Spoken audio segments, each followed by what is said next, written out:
So we had thunderstorms yesterday afternoon. I mowed the yard. Well, I got everything done except for that part. I'm gonna have to finish that today sometime. Well, not have to, but it'd be good if I did. Because I had to let it go for, I think it was 3 weeks. I had a nasty ear infection for the past week, so I couldn't really do it last weekend because I was still getting over that stomach bug, and then my ear started hurting. Oop. I missed a little, what is it? Either a walnut or pecan tree. I've been going through and pulling up all the trees that I don't want. So everything is finally watered nicely from the rain. I'm out here nice and early to see how wet it is. Definitely can't mow yet. I mean, I can, but it would be hard going. The seedlings inside are ridiculous. The pumpkins are trying to vine all over everything, and tomatoes are already a couple inches tall. And I got the horseradish roots yesterday, right as the rainstorm was starting. I noticed a package on my front porch, so I think I'm going to put it in here and then put tulle over the top of it so that harlequin bugs don't eat it all. I have an apple tree over here. It's the ananas rainette, the pineapple one. It's blooming. The one in the front yard looks like it wants to bloom too. It's not the Bramley, it's Ellison's orange. The strawberries are all kind of forming. They've been full bloom all week, so the blooming is kind of dying down, and I think I'll have strawberries in like a month. So I've put spacers in all the trees that look like they needed it. Oh wow, this thing has buds overnight. Maybe all it needed was a nice rain. Okay, this pear is waking up, which is good. That peach is going bonkers. What else? Oh, those onions look like they grew a couple inches overnight. I have all these sunflowers. I think I'm gonna message the neighbors and ask them if they need some sunflowers, because I don't need them growing here. Same with that one, because I have more all the way in the back. I put dandelion seeds all over the top of these new trees, the pink and the white dandelions. I don't think any of these are dandelions. I don't know what they are. Maybe I'll let them grow a little bit and see what happens. I had to move this tree back from the fencing because it's so big that it was just kind of trying to grow through. Like the honeyberry over there is trying to grow through the fence, which isn't good. And I can't really move it because it's got roots into the ground, right? Ooh, look. These are so nice and big. Where are they? There we go. I think this was one of the first strawberries to bloom, so it's the furthest along. Look at my peas. Oh, and I got a tour of the next door neighbor's garden yesterday, right before the rain. Once again, I'm disappointed in myself because I think I'm a little bit more passionate about it, but my garden always looks a little bit worse. So his peas are like twice as tall as mine. Fix this netting here so the peas are actually going up it. That's a sunflower, I think. This right here.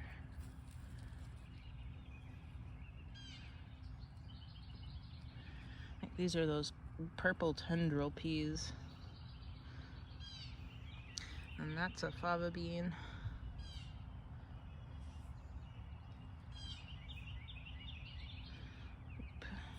Hopefully that stays.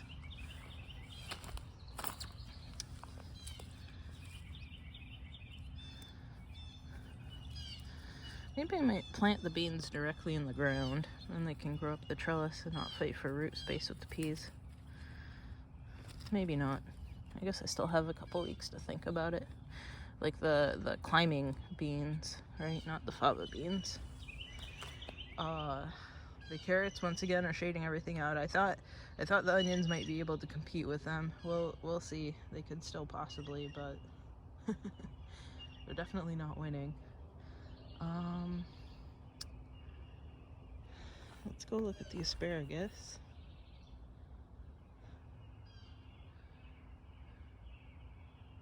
It's nice out here after the rain.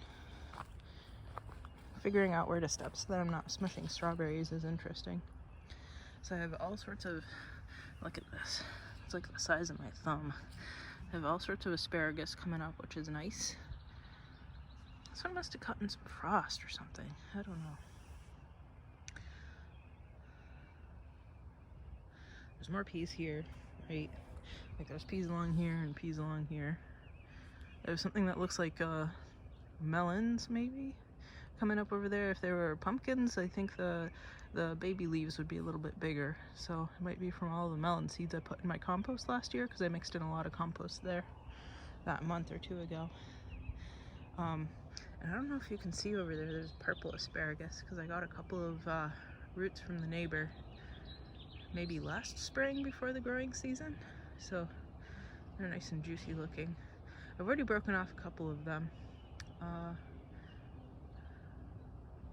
Maybe I'll break that one off too and bring it in. I ate one batch at home, and now I'm saving up a couple in the fridge again to eat. I hope this isn't covered in slugs. There we go. Nice and juicy. Purple asparagus. So, I don't know. I think there's only one parsnip in there. Hopefully more of them come up. Hopefully there aren't cutworms in there. That's why I'm starting all the pumpkins and everything inside early this year, right? Because of the cutworms. Did this get rained on? Okay, good. It does have water in there. The multifida. And do you have water? The SARS here. Yes, they are standing in water now.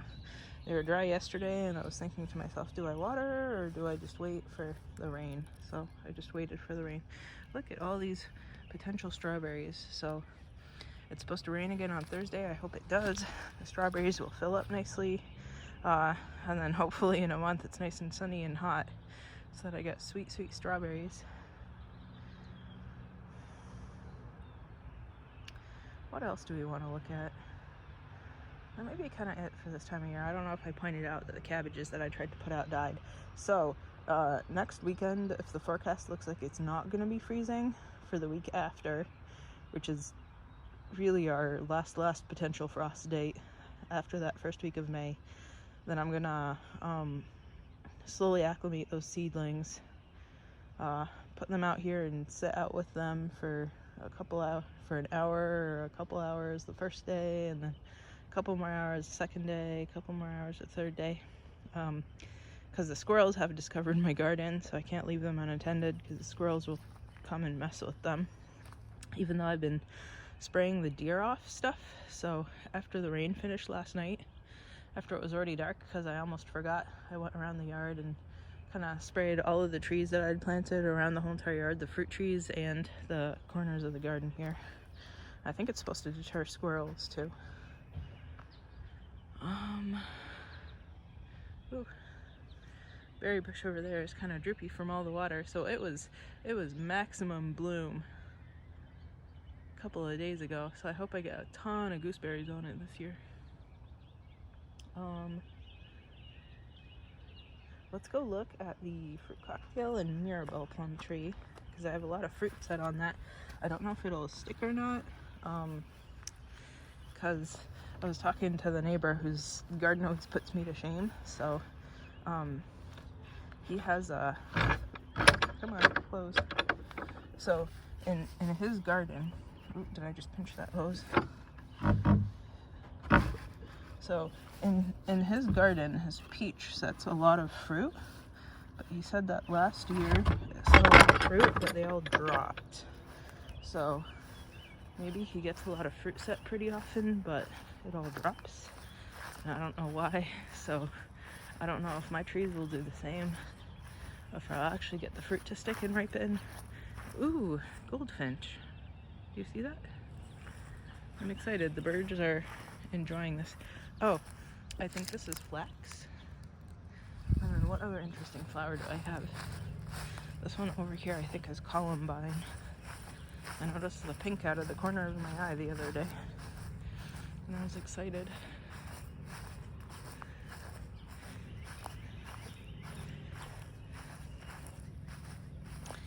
See this nice flower? It's a columbine. So, hopefully the fruit that I had set on these will actually ripen and the animals won't steal them all. I'm glad mirabelles are yellow so that the birds don't think they're ripe red berries and steal them all. We'll see if my theory works out or not. So I don't know if you can see all of them on here, but I'm excited for potential feast. I'll probably have to go through and thin them all. I don't know. I don't know. This is my first time doing it. And then over here too. The apricot didn't set anything that I can see, but there's tons of nectarines trying to grow in. And then I don't know if you can see that there's plums here that got pollinated, and then this cherry branch isn't blooming this year.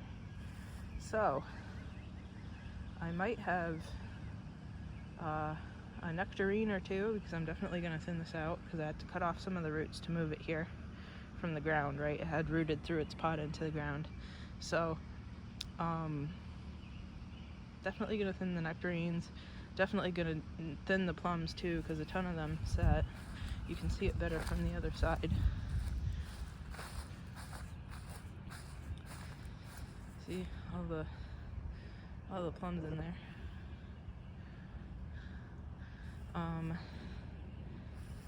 And you know, I guess it's going surprisingly well. Oh, I should show you the I don't know if we looked at it last time. The lily of the valley actually finally took. So it's growing in here. Where are you? Here. With the big leaf.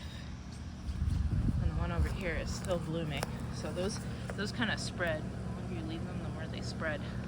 So none of the stuff that I put in over here, other than the wood poppy, really did anything.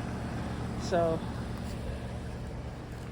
hopefully it comes up now that it's rained nicely, even though I kind of watered it over here, but you know, rain is better. And I don't know if you can see my pawpaws, but they were blooming. Actually, let's go look at them.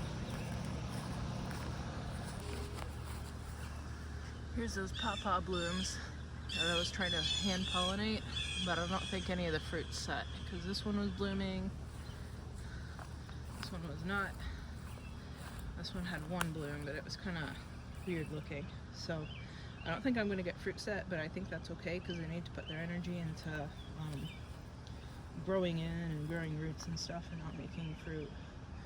Oh, gonna have to cut that tree out. So, and while I was mowing, I went digging a little and discovered that the salmonberry is growing in, which is good. So, that's it for the week. See you in a week.